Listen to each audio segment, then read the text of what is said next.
In today's video for Alpha Universe, I'm going to give you a behind the scenes look at the setup that I use for shooting top-down product videos. Let's go. All right, without wasting any time, let's get into the first part of this setup, which is the camera that we're using. I've got the Sony Alpha 7 Mark IV. It's a full frame camera.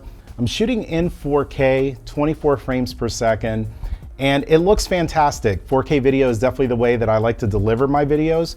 But there are times where what I'll do is I'll actually deliver an HD video and I still record it in 4K so that I have the ability to crop and to punch into the video, to do zoom in effects, whatever the case might be. I actually have more usable video if I'm shooting it in 4K. So the Alpha 7 IV is an absolute beast at this. For the lens in this setup, I'm actually using the Sony 20 to 70 millimeter f4 lens.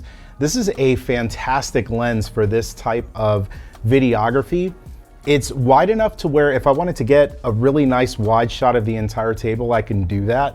But in this case, I could actually zoom in a little bit. And what's really nice is that wherever it is that I decide to leave it at, whatever focal length, the lens doesn't extend. You know, there are some lenses out there that when you put them in this like top-down scenario, especially if it's a zoom lens, it tends to just slowly creep to a different focal length. 20 to 70 is fantastic. No matter where I put this lens, whatever focal length, it stays at that focal length the entire time. There's a lot to talk about here with this setup, but I'm gonna start with the studio enclosure itself. What I've done is I've actually taken two V-flats. They're made by V-Flat World, and they have a white and a black side, but I'm using the black side to basically enclose this table. And what that is doing is keeping the light from bouncing as much. If I use the white side, there would be light just reflecting everywhere. And I really want to control the light. So I have these two black V-flats on either side of the table. And then I have one on top, which is just basically making this black enclosure over the table. I'll show you the rest of the setup here, but this is a very important part of this top-down setup because it's going to allow you to really control your lighting, control your shadows, and get you something that looks really good. So two V-flats, one on the left, one on the right, one on the top, and let's take a look at the lighting. The main light that we're using in this top-down studio is a Nanlite 720. It's a very powerful LED light that is going through and being softened by this Nanlite parabolic softbox. It's pretty big, and it has two layers of diffusion, which is going to give a really nice soft light, which means the shadows that it's creating are going to be a little bit diffused, which is really nice for this top-down style of video.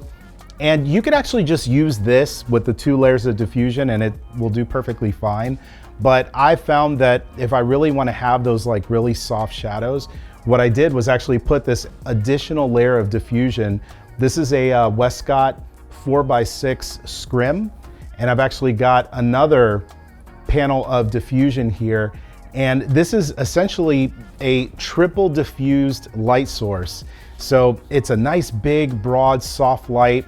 It's gonna give a little bit more of a natural light type of vibe to your top-down shots.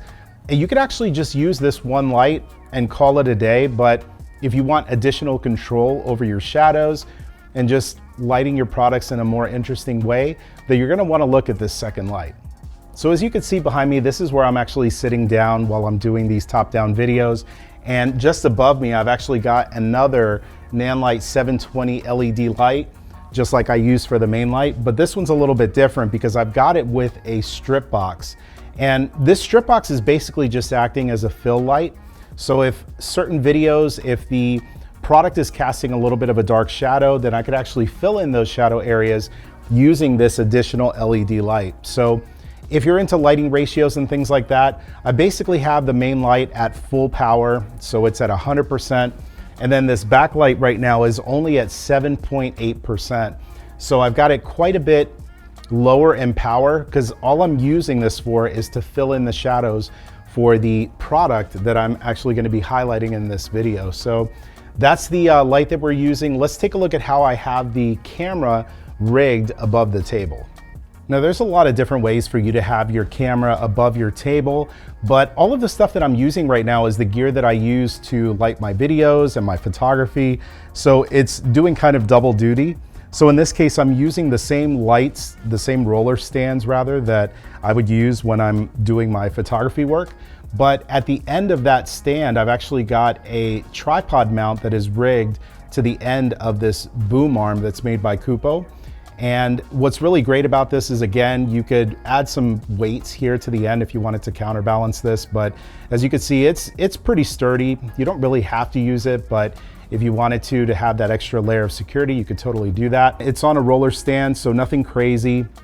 And really simple, really easy for you to be able to have your camera above the table. And then of course, these sections here will move. So if you wanted to lower it down a little bit or raise it up a little bit, you could totally do that.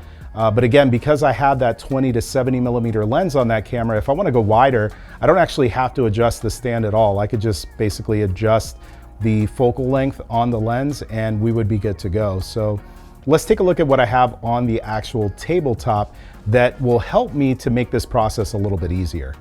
Now on the table itself, there's a lot going on, but one of the very important accessories that I need for this top-down setup is a monitor, so I could actually see what I'm looking at. So in this case, I've got a small monitor that I have here on the table. It's running via HDMI to the Alpha 7 IV. And that way I could actually just look at this monitor while I'm actually playing around and showing the different features of the product. I could actually just see what my camera is seeing through this monitor. It's off screen, so it's not showing up in the actual video, but it just kind of is a reference monitor for me to make sure that I've got everything just right. Now, beyond that, there's a couple of other things that I have here on the table that just make this whole process very, very simple. Let me show you. So let's talk about the surface on the table itself.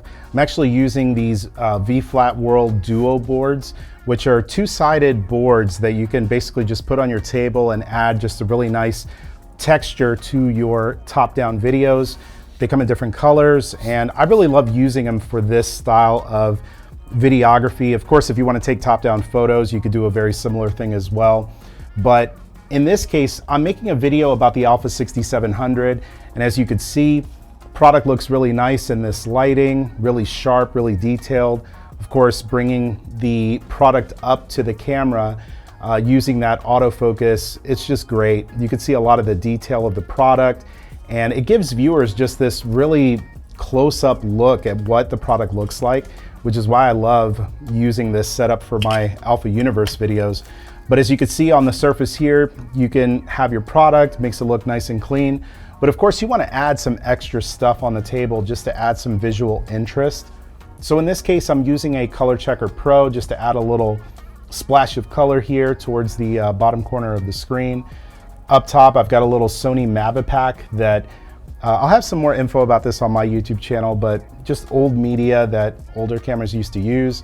Got some SD cards, got Sony's CyberShot camera. This is their first APS-C camera.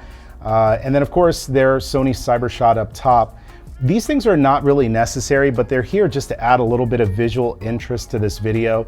You do have this textured surface, which would be perfectly fine to do this type of video. But if you want to do something a little bit different and just add a little something special to the video, it's cool to just add these different things just to, again, spice up the video. I typically will have other things, like I've got this Rubik's Cube that I might, have in the frame. You want to have some different accessories that you could just kind of splay out across the table, just again, to add that visual interest to your video. But as you can see, very simple, very easy. This is using autofocus, so I don't really have to worry about it. And then I'm actually just using that monitor to see that I have the camera framed up exactly the way I want it. Another crucial accessory that you want to consider for this top-down videography setup is this little air blower. I'm actually going to have all of the products that I'm using for this type of videography in the description of this video for you to check out. So if you're interested in kind of mimicking and replicating this setup, I'm going to have everything listed for you, make things super, super simple.